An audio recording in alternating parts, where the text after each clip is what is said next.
Ahmedabad a accueilli une finale magnifique ici, à la Coupe du Monde T20 masculine de l'ICC. L'Inde, vraiment trop forte, trop puissante, s'impose face à la Nouvelle-Zélande par 96 runs. Et quelle occasion, la marée bleue était vraiment là, en force. Il y avait plus de 100 000 personnes rassemblées pour encourager avec ferveur leur équipe favorite. Et maintenant, ils vont aller célébrer, et ils ont vraiment bien raison.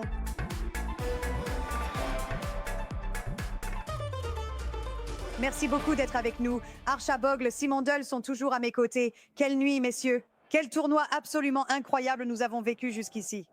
J'aimerais jeter un œil aux leaders du tournoi parce qu'ils viennent de partout. Et c'est justement ce que j'adore. Alors si on commence ici, Simon Dull, parlez-nous de ce joueur et de sa performance en Coupe du Monde.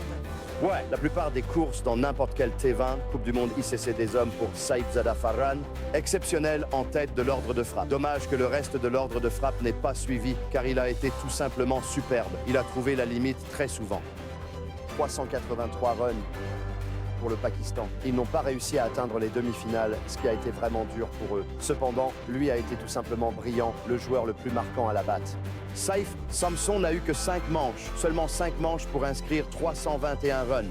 De son point de vue, c'est absolument superbe. C'est certain. Jasprit Bumrah a mis notre équipe graphique sous pression, essayant de tout actualiser, car il a pris beaucoup de guichets ce soir, ce qui le place en tête du classement Archa. Il a encore brillé dans ce tournoi. Pour moi, c'est un magicien et il reste d'un calme incroyable.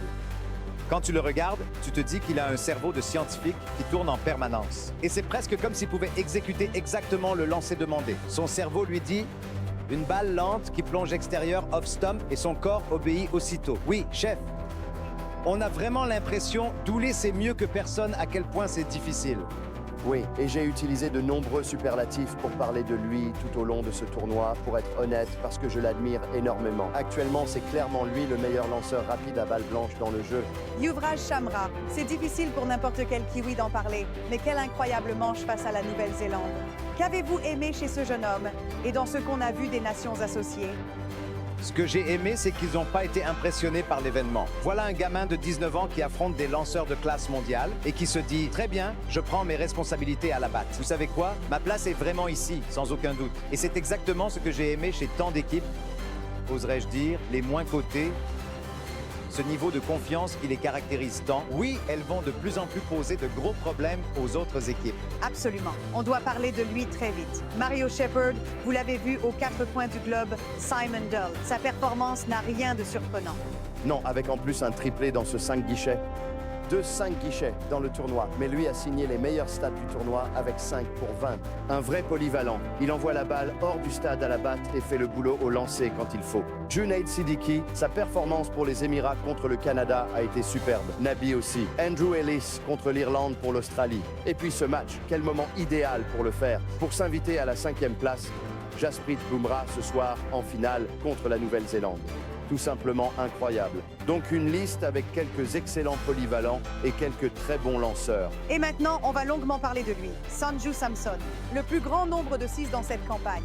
Et il a été sensationnel à voir jouer. La façon dont la foule s'enflammait quand il les expédiait par-dessus la limite, c'était quelque chose. Ce que j'ai aimé, c'est que même s'il revenait dans l'équipe, il n'a pas voulu se contenter de jouer la sécurité pour assurer un 40. Je vais me sélectionner pour la suite. Il a dit « Non, mon rôle ici, c'est d'attaquer. Si je me fais sortir, tant pis. » Je me souviens qu'il disait, il y a des années, « Je ne suis pas là pour empiler des centaines. Je suis ici pour aider à gagner. » Et j'ai pensé que c'est ce qu'il a fait durant tout le tournoi. C'est quelque chose qu'on voit à Archa depuis sans doute 5, 6, 7 ans. On voit un Sanju Samson brillant, mais seulement par à coup, sur 2 petites occasions. Et pour moi, c'est bien ça la déception. On voit le talent, on voit les qualités, on voit la balle filer de sa batte. Et son timing est impeccable. Et cette impression qu'il a toujours tout son temps, on s'assoit pour admirer. Mais malheureusement, on n'en a pas vu assez souvent jusqu'ici. Pour ma part, j'espère vraiment, c'est Sanju Samson 2.0. Je sais qu'il vient tout juste d'étriller la Nouvelle-Zélande. À mon sens, c'est possiblement l'avènement de Sanju Samson, particulièrement visible sur ses 3 derniers matchs qu'il a disputés avec brio. Je crois qu'il y a un philosophe en lui. Je pense qu'il a aussi une part de bête. Il a connu toutes les vicissitudes de la vie, les hauts et les bas, et maintenant je pense qu'il est simplement en paix avec qui il est et où il en est. Il raconte cette belle histoire sur son grand-père qui était pêcheur, et il dit « Même si tu ne rentres pas avec une prise, il faut quand même repartir en mer demain. Et si tu fais une belle prise, tu repars quand même en mer demain. Donc, chaque jour est un nouveau jour. Prends-le comme il vient. » Aujourd'hui, il repart avec le titre de meilleur joueur du tournoi, ce qui est bien mérité vu ses contributions pour cette équipe indienne. Discutons de quelques-uns de nos moments préférés. Oui. On a évoqué brièvement Yuvraj Chamra. J'aimerais que tu m'en parles, car je pense que tu y étais, Simon Dull, quand tu as vu ça. Les Kiwis étaient sous pression, là. Un jeune garçon qui saisit l'occasion. Comme l'a dit Harsha, il n'a pas été déstabilisé du tout. Non, vraiment pas intimidé par l'événement, pas du tout. Et c'est exactement ce qu'on veut voir du point de vue d'une nation associée. Quand tu montes sur la scène mondiale, que puis-je faire face aux nations membres à part entière? Que puis-je montrer au monde? Il a joué avec un calme et une maîtrise impressionnants. Il a montré qu'il avait tout, une superbe palette de coups, à mon avis, partout sur le terrain. Et il a joué contre, tu sais, une équipe qui est allée en finale. D'accord, elle n'a pas joué aussi bien qu'elle l'aurait voulu ce soir, mais cette équipe était en finale et il les a promenés partout à Chennai en signant un superbe cent.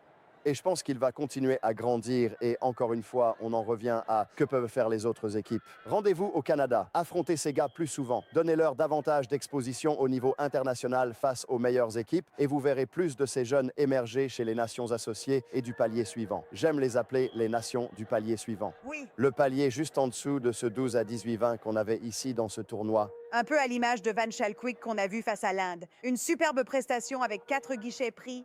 Quand tu observes ce jeune homme en action, affronter l'Inde en Inde, c'est vraiment pas rien. Il se passe beaucoup de choses ici et ils ont des fans très passionnés. C'est très bruyant. Encore un jeune qui n'a pas été intimidé. J'aime comment tu l'appelles le jeune. Peut-être une allusion au fait que tout le monde me semble jeune. Tous semblent plus jeunes que moi. Et les voilà.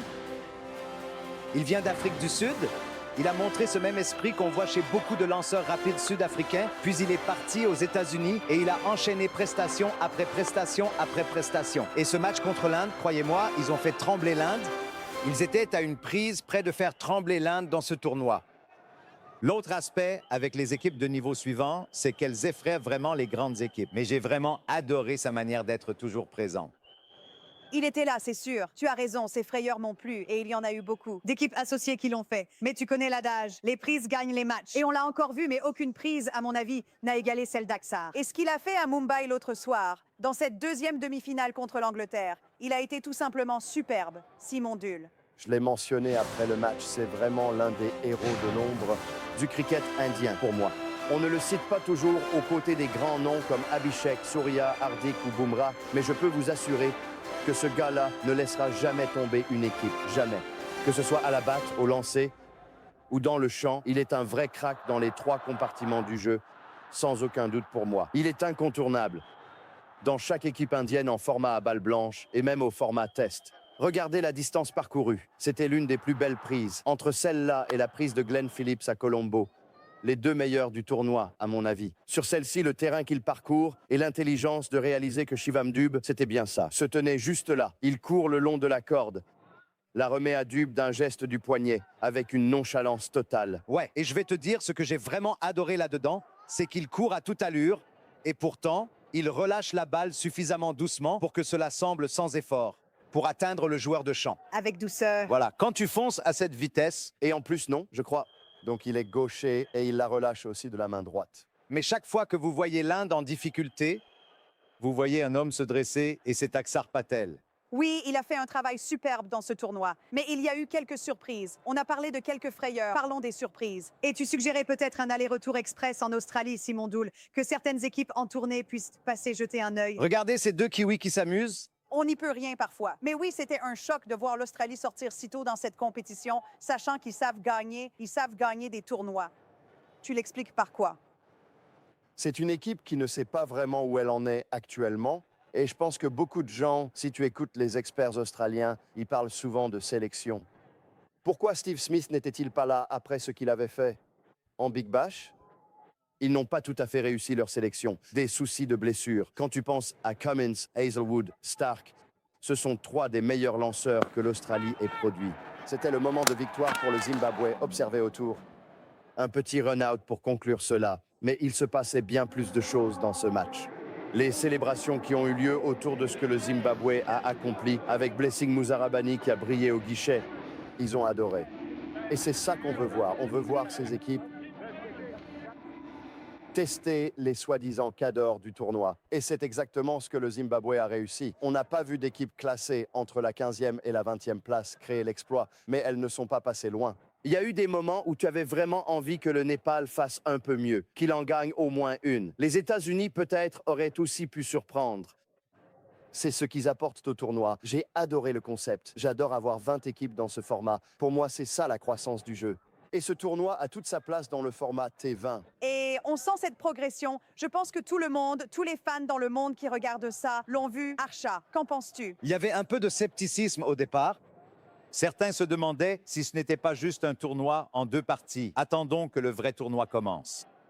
Et j'adore le fait que beaucoup d'entre nous, moi je n'étais pas dans ce camp, mais j'étais curieux de voir comment ils s'intégreraient et j'ai été ravi d'avoir eu tort. Dans ce tournoi, elles ont annoncé 20 équipes et on est là. Ça a été un tournoi vraiment brillant. Et d'autres tournois ICC arrivent pour vous en 2026. Et c'est bien sûr la Coupe du Monde T20 féminine qui arrive dans moins de 100 jours en Angleterre.